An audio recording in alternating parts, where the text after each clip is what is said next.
හරි යාළුවනේ මේ වීඩියෝ එකෙන් ඕගොල්ලන්ට කියන්නේ ට්‍රේඩින් වලින් ගොඩ යන්න. එහෙම නැත්නම් ට්‍රේඩින් වලින් හම්බ කරන්න කොහොමද මනස හදාගන්නේ කියන එක පිළිබඳව. එතකොට මේක ගොඩක් වැදගත් දෙයක්. හැබැයි ඔයාලට මේක පුංචි එක ට්‍රේඩ් එකක් වින් කරලා ඔයාගේ මෙන්ටලිටි එක හොඳ කරගන්න පුළුවන්. හරිද? ඉතින් මම හිතන හැටියට සක්සස් ට්‍රේඩර් කෙනෙක් කියන්නේ එයා මේ වින් රේට් එක හයි කරනා මිසක තමන්ගේ මේ ඒ කන්ටිටිය එක වැඩි කරගන්න එක නෙමෙයි. හරිද? මට තේරෙන්නේ දැන් ඔයා හිතන්නකෝ ඔයාගේ වින් රේට් එක 80ක් විතර තියෙනවා. හරිද? තව කෙනෙක්ගේ වින් රේට් එකට 65යි තියෙන්නේ. හැබැයි එයා ඔයාට වඩා ලොකු ප්‍රමාණයක් හොයනවා. හිතන්නකෝ දැන් සාමාන්‍ය ඔයාගේ දරලාභය 90ක් වින් කළා $3000ක් හොයද්දී $300ක් හොයද්දී අරයා හොයනවා $5000ක් 60 මේ 50 වින් රේට් එක තියාගෙන. එතකොට සාපේක්ෂව මට තේරෙන හැටියට හරිද? එතකොට එයාට වඩා හොඳ ස්ට්‍රෝං මයින්ඩ්සෙට් එකක් ඔයාට තියෙනින් තමයි ඔයා වින් රේට් එක වැඩි කරගෙන තියෙන්නේ. එතකොට ඔයා යාවත් කාලිනව එතකොට වින් රේට් එක අඩු කරගන්න නැතුව එතකොට යාවත් කාලනව ඔයා එයාට වඩා ලොකු ලාභයක් හොයන්න පුළුවන්. හරිද? එතකොට දැන් මට තේරෙන පරාසය අඩු මම ඔයාලට කිව්වේ. හරිද?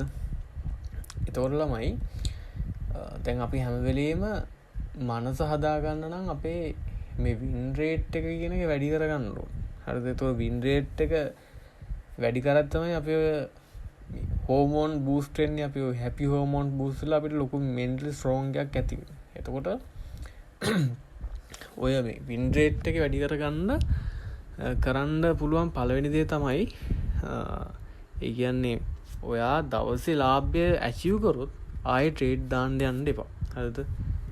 ආයෙ ට්‍රේඩ් දැම්මොත් කෙලවෙනවා. හරිද? ඒක ලොස් වෙන හේතුව මම දන්නේ. මම නම් ඔය හිතන්න මම ඇචීව් කරලා මොකක් හරි ට්‍රේඩ් එකක් දැම්මොත් එමේ ඉස්සරම ලොස් වෙනවා. හරිද? එතකොට මට තේරුණා දැන් මේකේ ඇත්තනක මේ සබහාදහමේ පැටර්න් එකක් හරි එහෙම ඇති. බාන්න ඔයාට වෙලා ඇති නෝක. හරිද? ඒ හින්දා තමයි බොලොස් වෙන්නේ. මොකද දැන් අපේ මේ කොටස අපිට ගත්තාම හරිද? එතකොට අප ඒකට පෙරේත වෙලා ගන්න යනවා. හරිද? එතකොට අර මේ අපි ලොස් වෙන ප්‍රමාණය වැඩි. ඒතර අපි මෙන්ටලි එකටත් ගොඩක් ඩවුන් වෙනවා. හරිද? ඒ හින්දා මනස හදා ගන්නවා. හරිද? ඔබේ මේ වින් රේට් එක ටිකක් හයි ලෙවල් එකේ තියාගන්න. ඒතර ගොඩක් හොඳට මනස හැදෙනවා. ඒ වගේම තමයි ට්‍රේඩින් වලින් ගොඩ යන්න මනස හදා ගන්න කරන්න පුළුවන් තවත් දෙයක් තමයි ඔබ පුළුවන් තරම් මයින්ඩ්ෆුල්නස් වෙන්න. හරිද? මයින්ඩ්ෆුල්නස් වෙන්න කියන්නේ මෙහෙමයි. දැන් ඔබ කරන වැඩේ සිහියෙන් කරන්න. දැන් සිහිය කියන්නේ දෙකක්. ඔය මං කියන සිහියයි අර දැන් සිහිය කියන අපේ බෞද්ධ දර්ශනයේ ලොකු කාරණාවක්නේ සිහියෙන් සිටීම කියන්නේ. හරිද? එතකොට මේ මයින්ඩ්ෆුල්නස් එකත් ගොඩක් හොඳ දෙයක් මේ ට්‍රේඩ් වල ලොකු ඇචීව්මන්ට් එකක් ගන්න. හරිද? එතකොට තව කරන්න පුළුවන් අපිට මෙඩිටේෂන් කරන්න පුළුවන්. හරිද?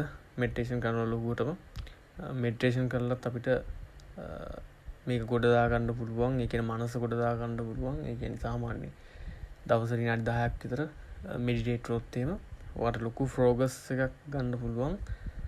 ඉතින් වැඩි කරන්න යන්න එපා. ඊට පස්සේ මේ ඔයාට ඒක අවුලක් වෙයි ඔයාගේ ජීවිතේට. හරිද? ඕනකට වඩා ඕන දෙයක් ඕනේ පැය භාගයක් කරන්න යන්න එපා. විනාඩි 10ක් 15ක් ප්‍රැක්ටිස් වෙන්න මේ ආනාපාන සති භාවනාව හරි මේක ගොඩක් හොඳයි. මේ මම ඉස්සර ඔය ලොස් වුණ වෙලාවට මම කරන්නේ මොකද මගේ මනස සංසුන් කරගෙන ඊට පස්සේ මම සතියක් විතර ට්‍රේඩ් දාන්න තියෙනවා. හරිද? ඊට පස්සේ තව ඔයාට කරන්න පුළුවන් දෙයක් තමයි ට්‍රේඩින් ගොඩ දාගෙන මනස හදාගන්න පුළුවන් තරම් ලොස් වුණොත් ඒව මේ සතියක් විතර මේ ට්‍රේඩ් නොදා ඉන්න. හරිද? සතියක් විතර ට්‍රේඩ් නොදා ඉන්න වග බලා ගන්න. මේක මේ ගොඩක් හොඳ මෙතඩ් එකක්. හරිද? මේකෙන් ඇතනකුවත් ලොකු රෙස්ට් එකක් හම්බ වෙනවා අපේ මනසට.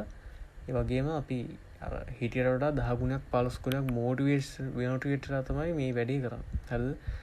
හැම වෙලාවම මචං මේ රාමුව ඇතුලේ ප්‍රශ්න වලට උත්තර ගන්න බෑ අපිට. මේ ඉන්න රාමුව ඇතුලේ.